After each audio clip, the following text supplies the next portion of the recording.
ঠিক কি কারণে আপনি হর্নেট 2.0 কিনবেন সেটাই বলবো আজকের এই ভিডিওতে। আরপিএম এর যে কাটা আছে প্রত্যেক কাটায় কাটায় ফিল করবেন। আমি তো যা ভেবেছিলাম তার থেকেও খারাপ। আসসালামু আলাইকুম, this is your brother Sajid Rahman. আমি আজকে কিছু বিষয়ে আলাপ করব।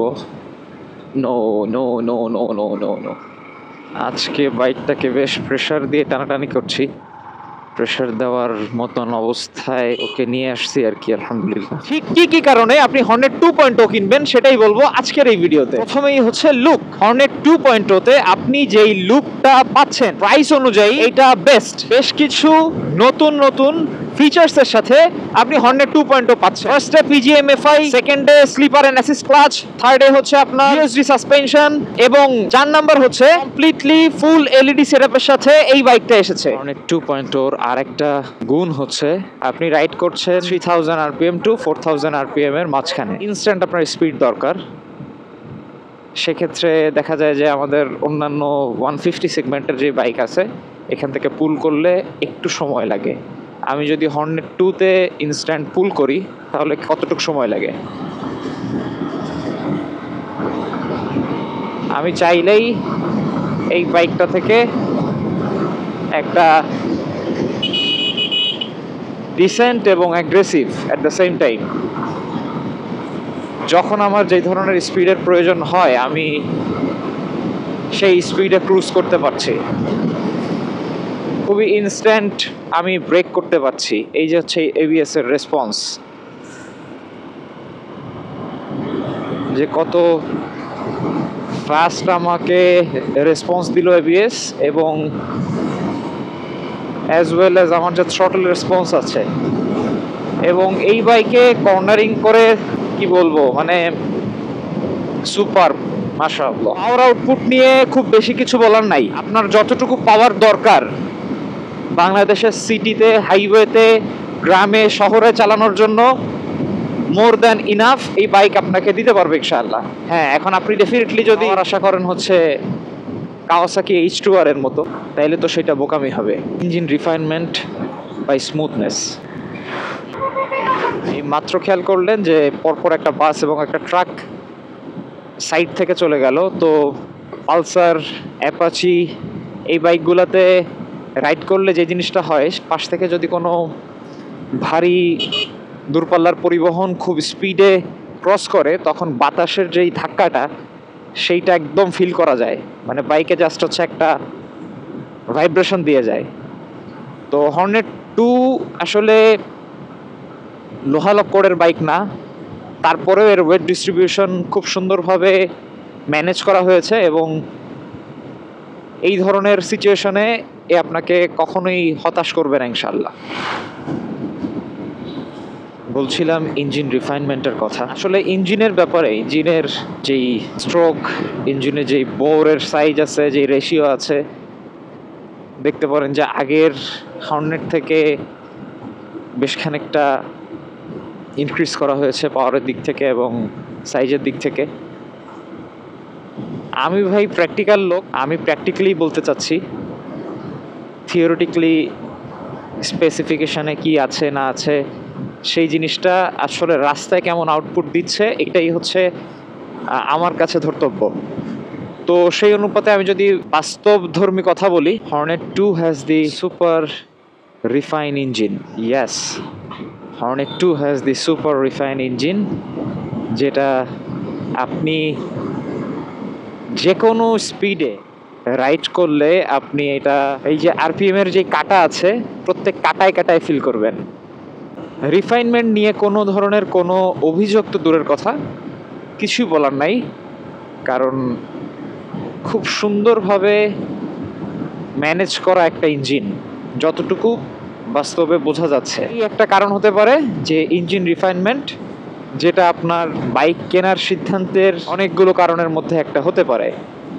এখন কথা হলো, সো কল্ড অনেক রিফাইন্ড ইঞ্জিন নিয়ে আমাদের দেশে অনেক বাকবিতণ্ডা আছে, অনেক কোম্পানির বাইক নিয়ে। আমি সেই সমালোচনায় যেতে চাচ্ছি না। আমার কাছে আসলে Yamaha, Honda, Suzuki, Bajaj, TVS এই প্রত্যেকটা ব্র্যান্ডই পছন্দের এবং এই প্রত্যেকটা ব্র্যান্ডেরই এর বাইরে যে ব্র্যান্ড পছন্দ না বিষয়টা তা না, এই ব্র্যান্ডগুলোই আমরা সচরাচর হচ্ছে বেশি ইউজ করি। এখন অনেক ব্র্যান্ডস বাংলাদেশে হচ্ছে নতুন করে অপারেশন শুরু করতেছে, অনেক চাইনিজ ব্র্যান্ড আছে, টপ নচ কোয়ালিটি তারা হচ্ছে দিচ্ছে বাইকের। ইভেন হিরোর কথা যদি বলি, হিরোরও বেশ কিছু হচ্ছে আইকনিক বাইক আসতেছে। সো প্রত্যেকটা ব্র্যান্ডই আসলে আমাদের পছন্দের জায়গায় থাকে। এখন কথা হলো যে কোনো একটা ব্র্যান্ডের নির্দিষ্ট বাইক নিয়ে যদি নির্দিষ্ট কোনো মহল তাদের স্বার্থান্বেষী বা তাদের কোনো সুবিধা ভোগ করার জন্য অতিরঞ্জিত কোনো কিছু বলে, সেক্ষেত্রে আসলে কিছু ব্যাপার আপনার বুঝে নিতে হবে। যেমন একটা বাইক থিওরিটিক্যাল স্পেসিফিকেশনের সাথে প্র্যাকটিক্যালভাবে বাইকটা কতটুকু পারফর্ম করছে এইটা জানা গুরুত্বপূর্ণ ডেফিনিটলি। এখন কোনো বাইকের থিওরিটিক্যাল স্পেসিফিকেশন যদি বলে যে অন্য আর 5টা বাইক থেকে খুবই লো স্পেক, বাট তাদের নির্দিষ্ট কিছু সংখ্যক ব্র্যান্ড প্রমোটাররা তারা বলতে চাচ্ছে তাদের অমুক কোম্পানির অমুক bike best of the best, সেক্ষেত্রে আপনার নিজের আসলে ব্রেইনটাকে ইউজ করতে হবে। এই ছাড়া আর কিছুই বলার নাই আমার। Cornering ability of this bike has super cornering ability. আপনাকে কখনোই হতাশ করবে না কর্নারিংয়ের দিক থেকে, খুবই স্টেবল থাকে জাস্ট বিকজ এর টায়ারের গ্রিপ এবং হচ্ছে ওয়েট ডিস্ট্রিবিউশন, এই দুইটা খুব সুন্দরভাবে ফাংশন করে যখন আপনি হাই স্পিডে কর্নারিং করবেন, যখন আপনি হাই স্পিডে রাইড করবেন। মাশাআল্লাহ, খুব সুন্দর একটা সিনারির মধ্যে দিয়ে যাচ্ছি এবং আপনাদের সাথে কথা বলতেও ভালো লাগছে। এটা দেখতে দেখতে যাচ্ছি প্লাস কথা বলছি আপনাদের সাথে। এনিওয়েজ, যেটা বলছিলাম, হর্নেট 2 কেনার পেছনে আপনার আর কি কারণ থাকতে পারে, তার মধ্যে আর একটা কারণ হচ্ছে ফিউল এফিসিয়েন্সি। আপনি দিন শেষে হিসাবের খাতা খুলবেন, আমার মুখ বাইক পার লিটারে এত কিলোমিটার যাচ্ছে, দিন শেষে আসলেই আপনার এটা ম্যাটার করে যে আপনার বাইকটা পার লিটারে কত কিলোমিটার রান করছে। এই কথা যদি হর্নেট 2 এর ক্ষেত্রে বলি তাহলে বলতে হয় আপনি যেই স্টাইলেই রাইড করেন না কেন, সিটিতে আপনি মিনিমাম 40 কিলোমিটার পার লিটার পাবেন মাইলেজ, আর হাইওয়েতে আপনি যদি ডিসেন্ট স্পিড অর্থাৎ 6000 থেকে 7000 আরপিএম এর মধ্যে থাকতে পারেন তো আপনাকে 45 প্লাস মাইলেজ আশা করছি যে ইনশাল্লাহ দিবে। এটা প্রুভেন। হর্নেট 2 এর ইউজার যারা আছেন কাইন্ডলি কমেন্টে জানাতে পারেন আপনারা কেমন মাইলেজ পাচ্ছেন, আমার দেওয়া তথ্যের সাথে আপনাদের মাইলেজের কোনো অমিল আছে কি না। প্র্যাকটিক্যাল কথা বলতে বলতে চলে আসলাম হচ্ছে অফরোডে, আমাদের অফরোড টেস্ট করার জন্য। যদিও আমি আসলে খুব বেশি টানাটানি করবো না অফরোডে, কারণ আমার বাইকের পেছনে একটা হুক লাগানো আছে, তার সাথে আমার একটা ডিস্ক লক ঝুলছে যেটা থেকে বেশ নয়েজ আসছে, যেটা আমার জন্য খুবই ইরিটেটিং। এই জন্য আমি খুব বেশি টানাটানি করবো না, বাট আপনাদেরকে একটা বাস্তব উদাহরণ দিব। আপনারা যারা ভাবছেন যে হর্নেট 2-তে তো ইউএসডি সাসপেনশন আছে, ইউএসডি সাসপেনশন তো মেইনলি অন রোডের জন্য তৈরি হয়, এইটা অফ রোডে কেমন পারফর্ম করবে বা খুব বেশি স্টিফ হবে নাকি, তাইলে তো হচ্ছে ব্যথা হয়ে যাবে, প্লাস হচ্ছে শোল্ডার পেইন হবে এবং পিলিয়ন নিয়ে চালাতে গেলে প্রেশার পড়বে নাকি, যেমনটা আমরা জানি জিক্সারে হয়। জিক্সারের আপনি যদি পিলিয়ন নিয়ে হাইওয়েতে রাইড করেন অথবা অফ রোডে রাইড করেন তাহলে দেখবেন যে আপনার হয়তো বা রিস্ট নতুবা হচ্ছে আপনার শোল্ডার পেইন হবে হচ্ছে প্রচণ্ড পরিমাণে, যেটা আমি নিজে ফেস করেছি। কারণ আমি জিক্সার নিয়ে লং একটা ট্যুর দিয়েছি হচ্ছে খুলনা টু কুয়াকাটা, কুয়াকাটা টু খুলনা। আমি তো যা ভেবেছিলাম তার থেকেও খারাপ এই রাস্তার অবস্থা।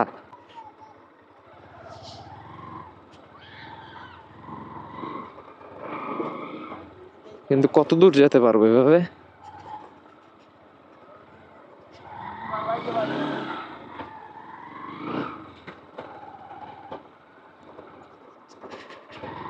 ভেবেছিলাম যে অল্পখানি অফরোড হবে, বাট এখানে তো আসলে অনেকখানি অফরোড।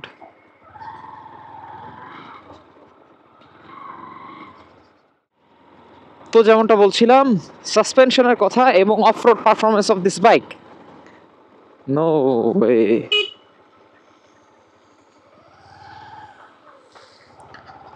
অফরোড পারফরমেন্স আপনাকে জাস্ট খুশি করবে।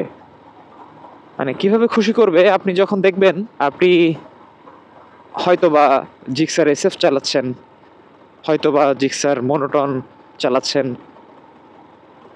অথবা আপনি পালসার এন 160 অথবা যে কোনো বাইক আপনি চালাচ্ছেন, যেইটা হর্নেট টু এর সমসাময়িক অথবা হর্নেট টু এর সাথে মানে কম্পারেবল।